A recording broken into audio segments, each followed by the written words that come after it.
फतेहपुर में रहने वाला ज्ञानचंद बहुत ज्ञानी आदमी था। एक दिन ज्ञानचंद अपनी पत्नी से बोला, बहुत दिनों से मोहन की कोई खबर नहीं मिली है। मैं कल सुबह उससे मिलने उसके गांव के लिए निकल जाऊंगा।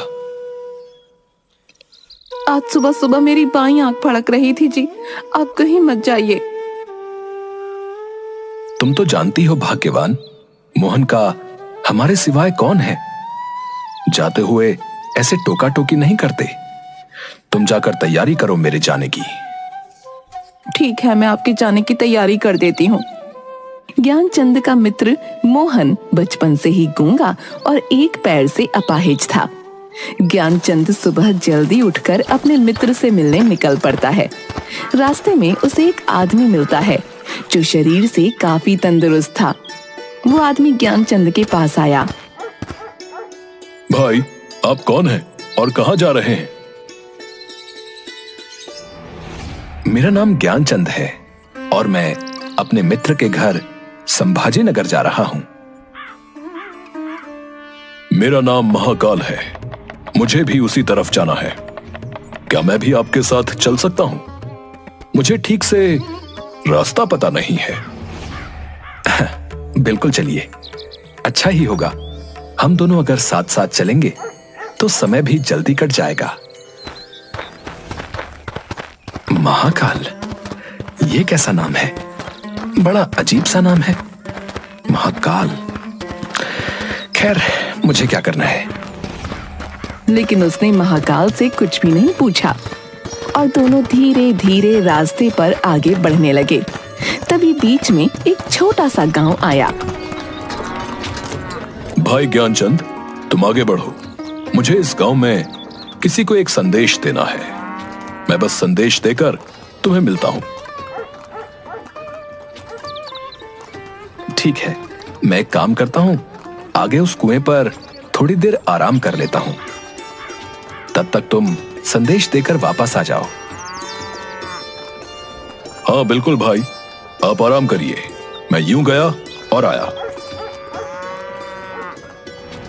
ज्ञानचंद कुएं के पास बैठकर पानी पी रहा था। तभी उस गांव में शोर उठा कि एक बाज ने किसी आदमी के प्राण ले लिए और तभी महाकाल वापस आता है। चलो मित्र, आगे चलते हैं। बहुत काम अभी बाकी है ना। हाँ हाँ भाई, चलो। तुमने संदेश बहुत जल्दी पहुंचा दिया। हाँ, मुझे जिस आदमी से मिलना था वो मुझे पास ही में मिल गया और मैं उसे संदेश देकर तुरंत लौट आया। चलो अब अपनी यात्रा शुरू करते हैं।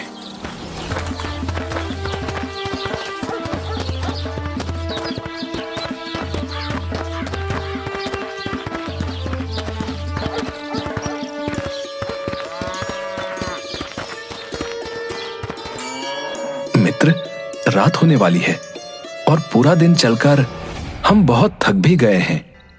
क्यों ना हम रात इसी मंदिर में रुक जाएं और यहीं आराम कर लें। तुम सही कह रहे हो, हम यहीं रुक जाते हैं और आराम कर लेते हैं और इसी बहाने से प्रभु के दर्शन भी कर लेंगे। भूख भी बहुत लगी है, इसलिए भोजन कर लेंगे और थोड़ा विश्राम करके सुबह जल्दी ही आगे की यात्रा के लिए निकल पड़ेंगे। ठीक है, हम यहीं रुक जाते हैं। मुझे इस गांव में किसी का सामान देना है, देकर आता हूं। तुम भोजन करो, मैं आकर खा लूंगा। लेकिन मित्र, साथ में भोजन करते हैं ना। अरे मित्र, बस मैं काम निपटाकर अभी आया, आप भोजन करो।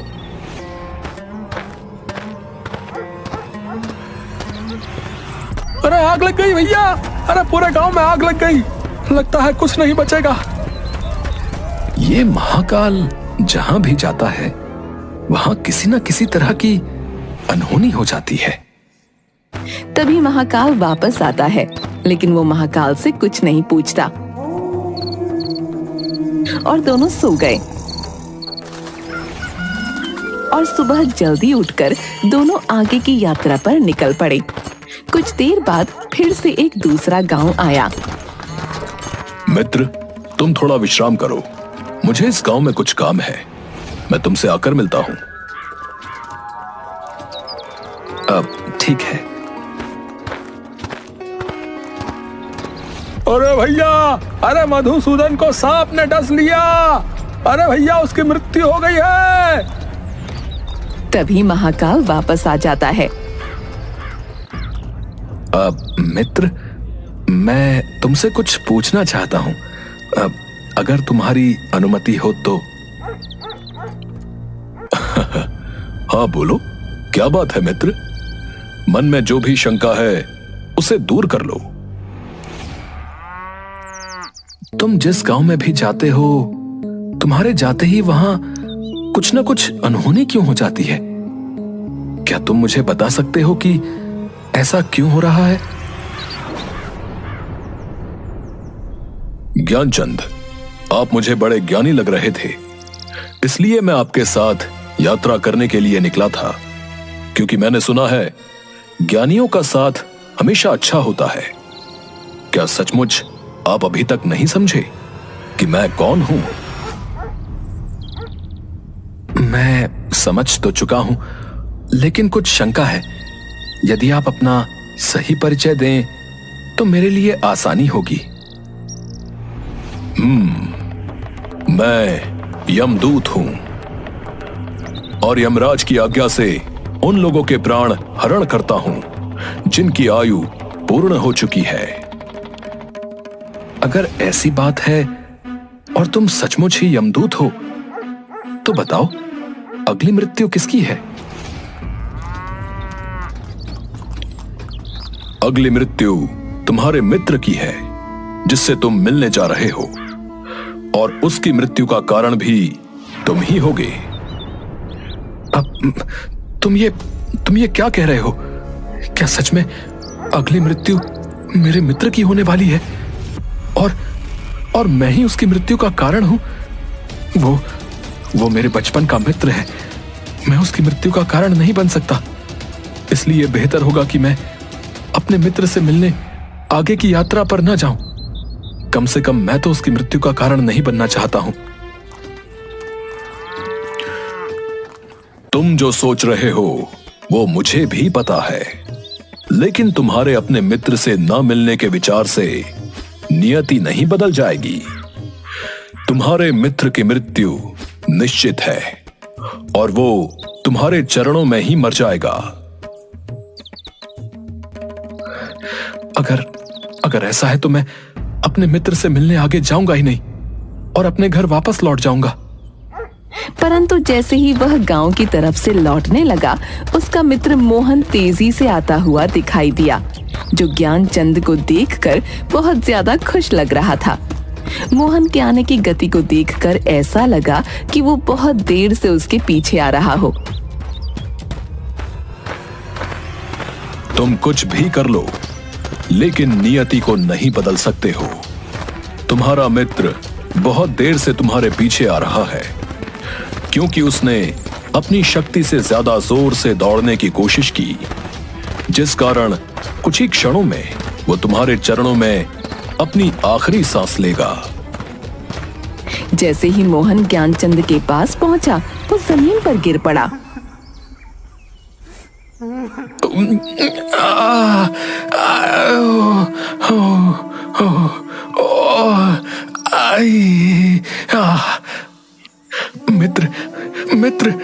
मित्र तुम ठीक हो ना? मैं तुम्हें कुछ नहीं होने दूंगा।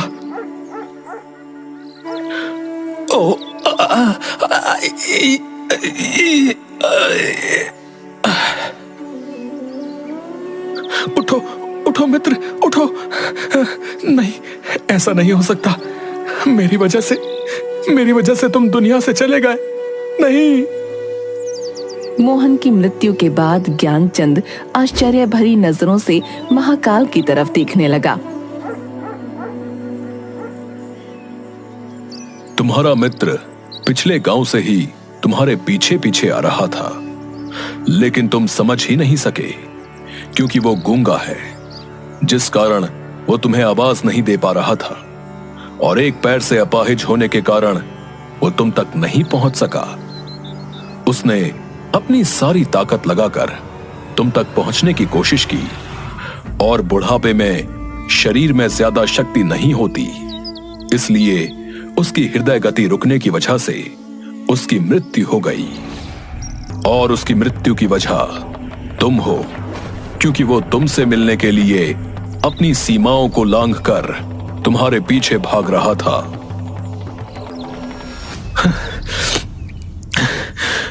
अगर मृत्यु मेरे मित्र की होनी थी तो तुम शुरुआत से मेरे साथ क्यों चल रहे थे? मैं तो सभी के साथ चलता हूं और हर क्षण चलता रहता हूं। केवल लोग मुझे पहचान नहीं पाते, क्योंकि लोगों के पास अपनी समस्याओं के अलावा किसी और व्यक्ति, वस्तु या घटना के संदर्भ में समझने का समय नहीं होता। तो क्या तुम बता सकते हो कि मेरी मृत्यु कब और कैसे होगी? हालांकि किसी सामान्य जीव के लिए यह जानना सही नहीं है, लेकिन तुम ज्ञानी व्यक्ति हो और अपने मित्र की मृत्यु को जितनी आसानी से तुमने स्वीकार कर लिया, उसे देखकर मुझे यह लगता है कि तुम अपनी मृत्यु के बारे में जानकर परेशान नहीं होगे। तुम्हारी मृत्यु आज से ठीक 6 महीने बाद किसी दूसरे राजा के राज्य में फांसी लगने से होगी। और आश्चर्य की बात यह है कि तुम स्वयं खुशी से फांसी को स्वीकार करोगे। ज्ञानचंद ने अपने मित्र का कर्मकांड किया और फिर अपने गांव लौट आया।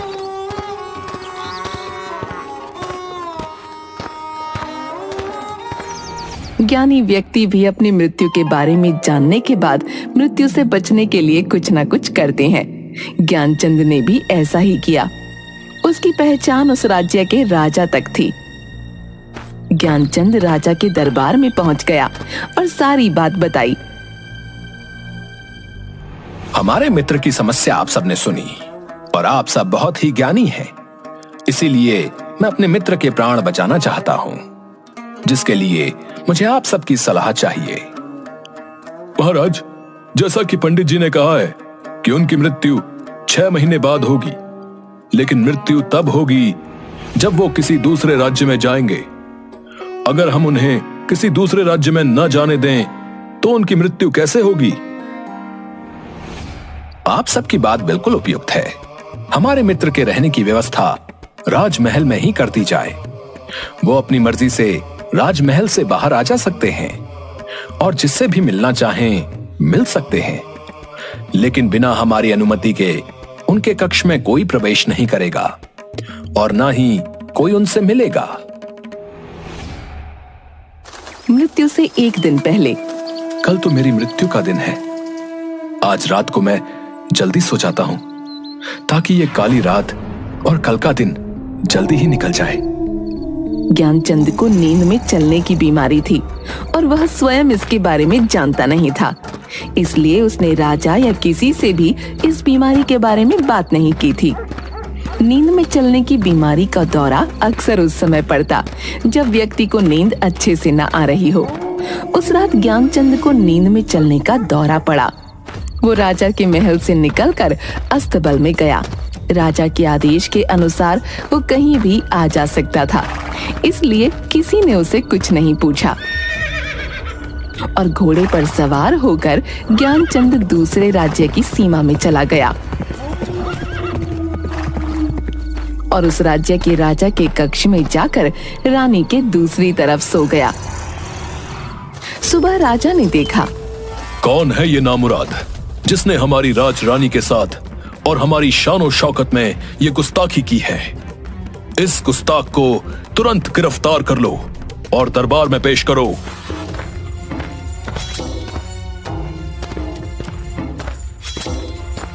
माफी महाराज, माफी महाराज। मुझे खुद नहीं पता कि मैं आपके राज्य में कैसे आया, और राज्य में तो छोड़ दीजिए, आपके कक्ष में कैसे आया मैं खुद नहीं जानता। तुम झूठ बोल रहे हो, सच सच बताओ, तुम कोई जासूस तो नहीं हो? महाराज, मैं सच कह रहा हूं, मैं कोई जासूस नहीं। राजा तो पहले ही क्रोधित था और ज्ञानचंद की बातें सुनकर और क्रोधित हो गया। तुम्हारा अपराध अक्षम्य है। सैनिकों, इस दुष्ट को फांसी पर चढ़ा दिया जाए। महाराज, मैं नहीं जानता कि मैं यहां कैसे पहुंच गया और आपके किसी पहरेदार ने मुझे रोका क्यों नहीं, लेकिन मैं इतना जानता हूं कि आज मेरी मृत्यु होने वाली है और होने जा रही है। तुम्हें कैसे पता कि आज तुम्हारी मृत्यु होनी थी? क्या कहना चाहते हो तुम? महाराज, मेरा क्या, किसी भी सामान्य व्यक्ति का इतना साहस कैसे हो सकता है कि वो राजा की उपस्थिति में, राजा के कक्ष में, रानी के बगल में सो जाए? ये तो सरासर आत्महत्या होगी। मैं दूसरे राज्य से इस राज्य में आत्महत्या करने क्यों आऊंगा? अगर तुम्हें यह पता है तो तुम हमारे कक्ष में क्यों आए? महाराज, मैं आपको सारी बातें सच सच बताता हूं और पिछले 6 महीने में हुई सारी बात बताता हूं।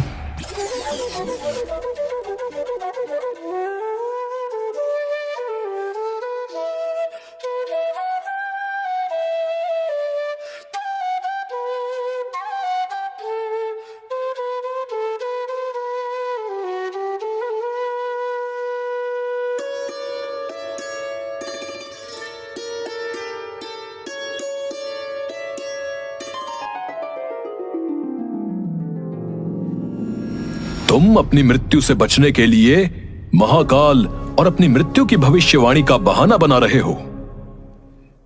नहीं महाराज, अगर आपको ऐसा लगता है तो आप पड़ोसी राज्य के राजा से पता करवा सकते हैं। यदि तुम्हारी बात सत्य है और आज तुम्हारी मृत्यु का दिन है जैसा तुमने कहा, तो मैं तुम्हारी मृत्यु का कारण नहीं बनूंगा। लेकिन यदि तुम झूठ बोल रहे हो तो निश्चित ही आज तुम्हारी मृत्यु होगी। पड़ोसी राज्य के राजा हमारे मित्र हैं। हम अभी अपने सैनिकों को वहां भेजकर तुम्हारी कही बातों का पता लगवाते हैं। सिपाही दूसरे राज्य जाकर वापस आते हैं।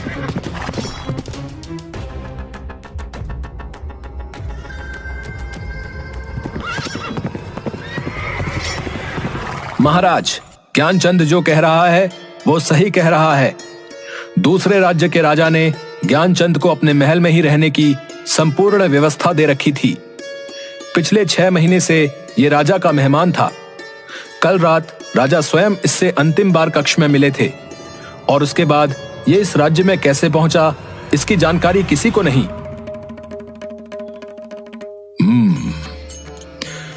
इसके अनुसार ज्ञानचंद को फांसी की सजा देना उचित नहीं है। लेकिन अब समस्या यह है कि अगर इसे फांसी नहीं दी जाएगी तो यह राज्य के नियमों के विरुद्ध होगा, और अगर इसे फांसी दी जाएगी तो यह इसके साथ अन्याय होगा। महाराज, ज्ञानचंद को कच्चे सूत के एक धागे से फांसी लगवा दें, जिससे आपके वचन का मान रहेगा, और कच्चे सूत के धागे से लगी फांसी से ज्ञानचंद की मृत्यु भी नहीं होगी। महाराज, हमें आपकी सलाह उपयुक्त लग रही है। ज्ञानचंद को कच्चे सूत के एक धागे से फांसी पर लटका दिया जाए। महाराज, आपकी जय हो और आपके न्याय की भी जय हो। मैं आपके न्याय से बहुत खुश हूं। मुझे पूरा विश्वास है कि कच्चे सूत के धागे से मेरी मृत्यु नहीं होगी। मैं खुशी खुशी आपकी दी हुई इस फांसी की सजा को स्वीकार करता हूं। महाराज, जैसे ही ज्ञानचंद को फांसी दी गई, कच्चे सूत का धागा टूट गया, लेकिन टूटने से पहले उसने अपना काम कर दिया। ज्ञानचंद के गले की नस कट चुकी थी और वो जमीन पर पड़ा तड़प रहा था, और देखते ही देखते उसका शरीर शांत हो गया। विश्वास नहीं हो रहा कि एक कमजोर से धागे से किसी की मृत्यु हो सकती है। नियति ने अपना काम कर दिया है। जो होना होता है वो होकर ही रहता है। हम चाहे जितनी भी सावधानी कर लें, समझे? चाहे इंसान जितने उपाय कर ले, हर घटना और उस घटना का सारा ताना बाना पहले से निश्चित है, जिसे हम रत्ती भर भी इधर उधर नहीं कर सकते। इसलिए ईश्वर ने हमें भविष्य जानने की क्षमता नहीं दी है, ताकि हम अपने जीवन को ज्यादा बेहतर तरीके से जी सकें। सैनिकों, ज्ञानचंद के पार्थिव शरीर को पूरे सम्मान के साथ पड़ोसी राज्य में उसके घर ले जाया जाए और उसके परिवार की यथोचित सहायता की जाए। उसके बाद ज्ञानचंद की पत्नी ने ज्ञानचंद का दाह संस्कार पूरे विधि विधान से किया।